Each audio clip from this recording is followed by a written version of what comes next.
Mayor Lambert, members of the council, we have a project this evening that we've been working on for a couple of years, actually, and it has finally come together in a way that I think it'll be a very valuable project for us. Of course, we're talking about the Polk Street safety improvements, and this is a project that has had some financial challenges over the years. It's a grant-funded program using federal aid dollars.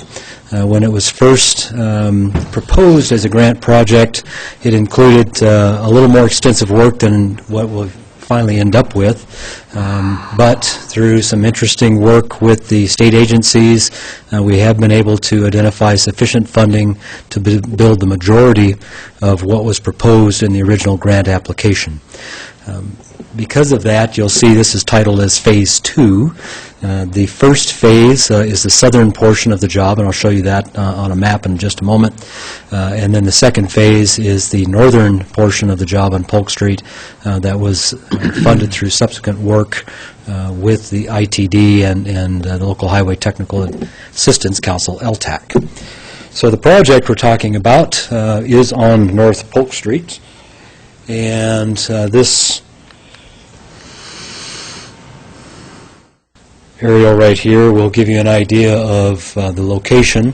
This is Polk Street running through the center of the slide, E Street on the south end, Morton, this is the city shop site, and Public Avenue off to the east, all the way up to Rodeo Drive here.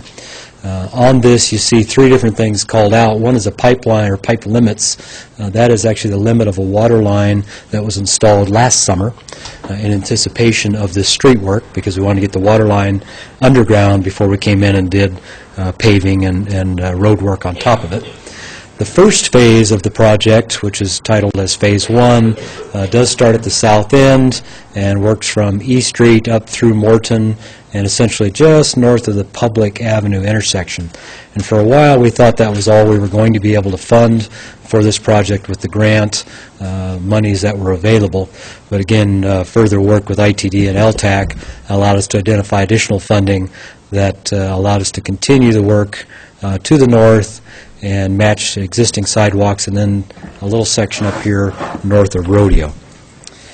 And I'll kind of walk you through some of those areas so you can see what we're talking about, what the need is out there. This is looking north on Polk Street. This is at the intersection of E, and the sidewalk that will be constructed along with the curve and some street widening will be occurring on this west side. It's on the left side of this photo as you head north. As you can see, it's a substandard street section right now. There are no sidewalks available at all, which is part of the reason that this particular roadway has had issues with safety, pedestrian vehicle accidents, things of that nature that allowed it to qualify for the funding under this safety program. This is actually to the north, near Morton Street, actually looking back to the south. So in this case, the sidewalk would be here on this right side, just to give you an idea of what it looks like through that area. Turning back to the north, we do have one existing portion of sidewalk right here, just before you hit Morton Street. We'll be matching into that with the new improvements, and then jumping to the north side of the intersection and continuing on. So that would be the north side there, sidewalk working its way on to the north, and to the area of the shop, city shop frontage, which is where this white fence is located. That's the southeastern corner of the city shop property, and the beginning of a row of interesting trees. We've had a lot of folks express interest in preserving those trees, and the design does do that through a somewhat creative manner. This is a view looking north, again the fence along the city shop property, and then that row of trees and Polk Street out here. There's just enough room to fit a sidewalk in right here, 5-foot wide sidewalk. So we are going to run it through here between the fence and the trees, and then the trees will in essence become part of the tree lawn. Large trees for a tree lawn, but trying to preserve these as best we can. And then Les, will you have a problem with that breaking up that sidewalk as time goes along? There's always that potential when you're building this close to trees. We are going to bring the sidewalk up to get above that root system as much as we can, and hopefully we won't see as much of an impact, but there is certainly potential due to the proximity of those tree roots and the type of trees that we could see lifting happen at some point. Les, while you're on that picture, there's a fire hydrant in there. Is that There hydrant is. going to need to be moved, or are we going to just kind of go around it? No, we will move that one. There are others that have been moved or being relocated as part of the job. I believe that particular one's going to shift towards the street. The street widening will also come along with this to put curb and gutter down through here. So we'll end up with a tree lawn holding those larger trees. We will have to remove some of the lower limbs just because of Right. providing clearance above the street section and clearance above the sidewalk. So we will limb them up somewhat, but we'll be able to preserve, I think, all but maybe one or possibly two of these trees, according to the design. As you continue on north, this is in the area of Public Street intersection, again, City Shop here on the left, a little more open area, and so we'll be, again, putting curb, gutter, and sidewalk through this area. As you continue on north, you'll see this ditch line that runs through here. That will get filled in. Storm piping will be put underneath the new road section, underneath the curb and gutter, and then the sidewalk constructed, generally in this area. And you can't quite see it, but it will tie in up there. This particular hydrant is a new one installed with that water line job last summer. It'll sit actually behind the sidewalk in this location. And then continuing on north, this will be the existing sidewalk at the end of the subdivision that we'll be tying into for this section. Now we take a large leap to the north because we have to go past a subdivision here that's already done, curb, gutter, and sidewalk, up to the Rodeo Avenue intersection, and we're standing kind of in that intersection. This is the sidewalk coming from the west on Rodeo. So this will be where we pick up the sidewalk and then continue it and work its way on north and meet the existing walk up there in front of the Greensides Hill subdivision. So working our way north, you can see that sidewalk a little better. And then at the north end, where that sidewalk is located, looking back to the south. This will be the terminus of the project on the north end.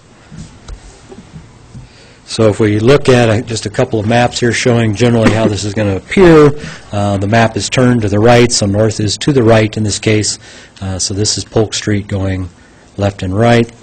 East Street, so it's the beginning of our work here on the south end, putting a walk around the corner with curb ramps in those locations, also picking up the northeast corner of the intersection to get ADA curb ramps and a little bit of sidewalk in that location, making the connection to the existing walk that heads further east on E Street. Building walk on the west side, working past the various obstacles along the way, up to Morton Street and continuing on to the north. Again, new ramps and tying into existing walk where we can on Morton. On past the city shop, on past the south end of the city shop. This is some of our shop storage area, the shop building itself, Public Avenue. So working our way through here. This is where we'll be located behind those tree trunks. So we'll have a small planter strip in there working its way through as we continue to the north, past the shop, replacing that ditch area, adding planter strip width as we work our way north as much as we can, and then tying into existing sidewalk at the subdivision. And then the very north piece, just north of Rodeo Street intersection, again, tying into existing walk, put in the ADA ramps, coming on up here with the new sidewalk, and tying into the existing. So what that will do is provide us a continuous sidewalk on the west side of Polk Street from E Street quite a ways north, all the way past the Greensides Hill subdivision and even a bit further north than that. It's an area that has, as I mentioned at the beginning, seen a number of problems with conflicts between vehicles and pedestrians, very limited opportunity for pedestrians and bicyclists, for that matter, to be on the roadway and to get away from the traffic. It's just a narrow section. When you've got ditches on both sides, which some areas do, there's just nowhere to go. And so I think this project will really fulfill a great need, and it's something that we've been working on for a while, and really happy to see it move forward. So before you this evening is a state-local agreement. This is the second one you've seen in the last month. The first one was for Phase 2, but it was the design component. So we got that completed, back off to the state. They then turned around, based on our quick turnaround schedule that we have, and sent us the state-local agreement for the construction component of Phase 2. So that's what's before you this evening, is that agreement, and the desire would be that the council would approve the agreement so that it can be executed and transmitted back to LTAC and ITD. And then, along with that, there's a resolution that the council would need to adopt or approve, supporting the project and the state-local agreement that I just discussed. With that, the project would move forward to construction this summer. Wayne, you chair the Public Works and Finance Committee. That was heard on April 13th by your committee. We did, and we received basically the same report. Before I discuss our opinion, Les, would you go back to one of your pictures that depicts the intersection of Polk and Public Avenue? Didn't we, like a year or so ago, weren't we having some discussions, about a sidewalk coming in this area here, up Polk? Yeah, let me back up a little further, actually. Let me go back to, oops, that's the wrong direction. Let's try the other direction. The original project, as submitted to the grant agencies, included sidewalk from here to here, Right. tying it at F Street. And that was part of the original job. And as we got into the project and the design and the availability of grant money, it became readily apparent that we were not going to be able to fund that with this project, with this So grant. that may be something that'd be on in the future. It is certainly something that'll be fairly high on our priority list for dealing with under our sidewalk program, if we have funds come available that could support completing that stretch. That's another key piece in this area. I mean, there are not a lot of complete routes of sidewalk in this part of town, so by doing this one on Polk, we give a good north-south route. That little gap we have on Public, if we can fill it, would then connect to F Street, which takes you all the way up to the top of the hill to Hayes and Rotary Park in that area. So it is an important one. It is still on our list of things to do. Unfortunately, just not quite enough money to pull it off here. Thank you. Well, Mayor, we did review this a week ago, and we were really pleased with the fact that this is coming along, and it's going to come along this summer. I think that's excellent. We as the council have been very aware for the last at least 2 or 3 years of a real need in there because of the increased pedestrian vehicle conflicts that we see in that area. I know that the mayor and Art used to come that direction a lot. I know I do. And we are really aware of a particular problem at the Polk Street Public Avenue intersection and the folks that are trying to move along there. So we could have had this on the consent agenda. However, we elected to go ahead and put it on the regular agenda because we thought it was important that the folks see that this is actually something that's going to happen this summer, and we're pretty excited about it. So I'm going to go ahead and make a motion that we approve the state-local agreement and the corresponding resolution for this particular project. I'd second that. Okay, we have a motion by Wayne and a second by Art to approve the state and local agreement for the corresponding resolution for this project. With that, I will start to roll with you, Art. Aye. Aye. Aye. Aye. Okay, and so we got a 4-0